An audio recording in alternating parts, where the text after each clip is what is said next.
What the heck is this? Three best friends are beaten and shot dead by multiple gunmen on a fishing trip. Victim's father finds scene of massacre after his dying son called him for help. Wow. Check out the video, guys. There's a beautiful lake that three very close friends were coming fishing on last night.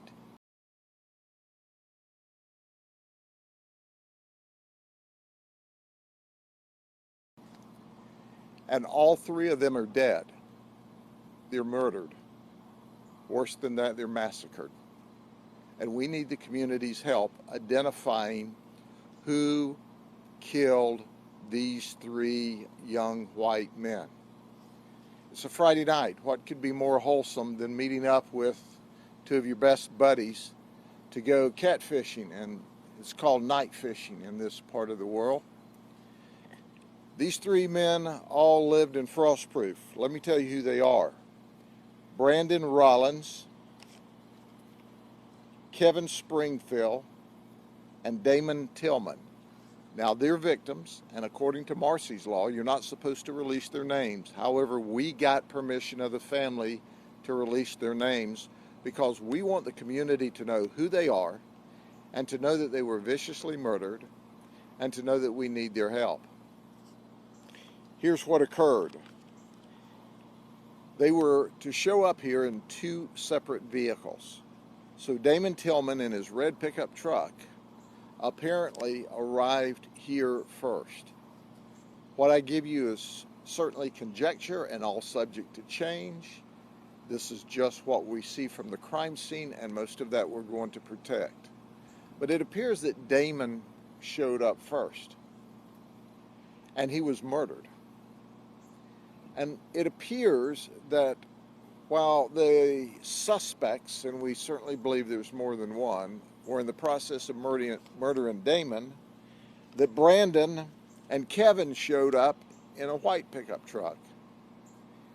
And they were shot up and ultimately murdered. But here's what the murderers didn't count on. That one of our victims, Brandon Rollins, was able to call his father and say help. His father, who was home in bed asleep, heard the call from his son, knew where they were fishing, jumped up, got dressed, drove here immediately. He's about 10 minutes away in the Frostproof community. When he arrived, he saw this horrific scene of where all these young men had been shot up. In Brandon's father's excitement to run to and help his son, he forgot his cell phone at home.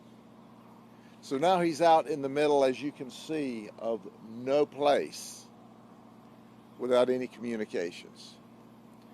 So he hopped back in his vehicle and went to Sunray, which is on Highway 27, ran into the convenience store.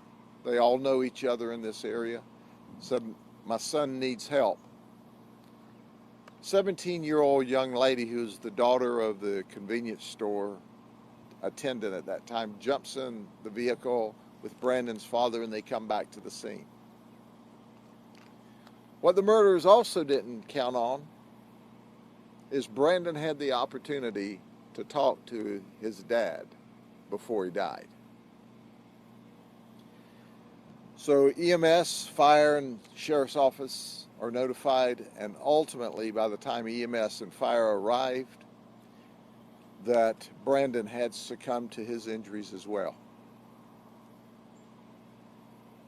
We're holding most of the information very close to the chest, but it's important for you to know and for the community to be as outraged as we are.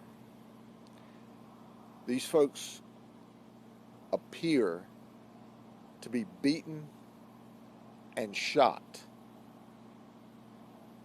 Did you hear me? Beaten and shot. We are seeking leads. We need help so that we can solve this crime sooner rather than later. So what do you guys think about this whole situation? Please like, comment, subscribe.